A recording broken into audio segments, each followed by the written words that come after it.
In 385 BC, the Greek philosopher Plato wrote the Symposium, a novel which depicted a series of fictional speeches. One of the speeches is given by the playwright Aristophanes, who recalls the ancient myth that human beings were originally created in three sexes, male, female and hermaphrodite. According to this myth, human beings originally had 4 arms and legs which enabled them to run by turning over and over in a circular fashion. Humans were therefore created as rounded wholes. Eventually the gods felt threatened by the power that the humans possessed, and so Zeus, the god of thunder, decided that they should be bisected. As a result, the human race was made to have 2 arms and legs, and because of this, they felt a sense of incompleteness which compelled them to seek a partner to achieve the wholeness that they once had. This concept that we achieve wholeness solely through the relationships that we form with others continues to exist. The idea that interpersonal relationships are the touchstone of happiness and fulfillment may be a false one. This is because human nature consists of 2 instinctual but opposing drives, the wish to be close with other human beings and the desire to be an independent and significant individual. Thus, all human minds are made up 2 co-existing temperaments, to varying degrees, which psychologist Carl Jung called extroversion and introversion. It may be that, compared to the extroverted temperament of needing interpersonal relationships, the introverted temperament, manifested by the capacity to be alone, is not given enough significance as a way of achieving wholeness. The ideal person may in fact exhibit both the introverted and the extroverted attitudes in a balanced fashion. The nickname for our species, the social animal, makes sense when considering our evolution. Our ability to form attachments with others is crucial for the young, sick and pregnant, while for early humans, it ensured better protection from predators. The advantages of attachment in particular have been studied extensively.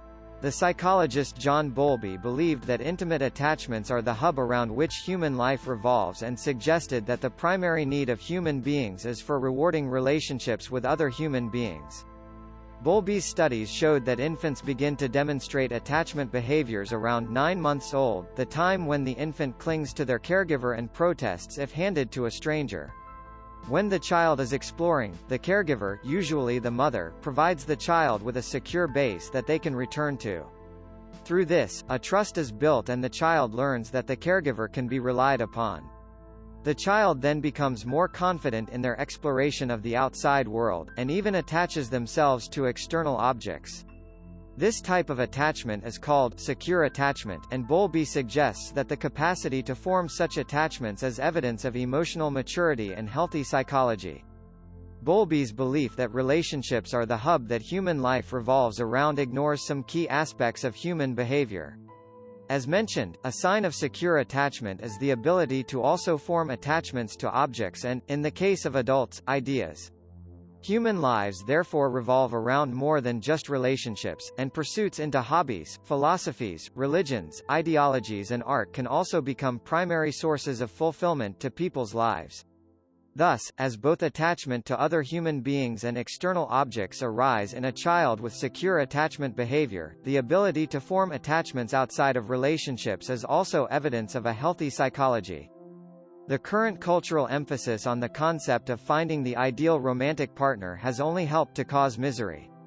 Unhappiness in relationships is often caused because people do not accept that the relationship comes with disadvantages. In general, no relationship with another human being is perfect, and so humans need other hubs around which their life can also revolve around. Fulfillment can and should also be found in activities that require solitude and ones that are relevant to each person alone. The fact that humans invest both relationships and impersonal objects and pursuits with significance is evidence that one is not a substitute for the other. While the development of interpersonal relationships is critical for survival, a connection to objects and ideas is crucial for our cognition, as it enables the mind to make links to the external world. The meaning that religion brings to many people's lives is an example of the utility of the mind's ability to connect external events with internal significance. Creative pursuits also enable our minds to make connections between the internal world where our thoughts live and the external world where we live, and in turn, promote a sense of fulfillment. Thus, the human mind is constructed in such a way that the perception of order in the world is mirrored as balance in the inner world of the psyche. Creative work does this by integrating our observations of the world into our personality, and there are many examples of famous writers, artists and scientists who have used their personal experiences to bring meaning to their existence by undertaking a creative process.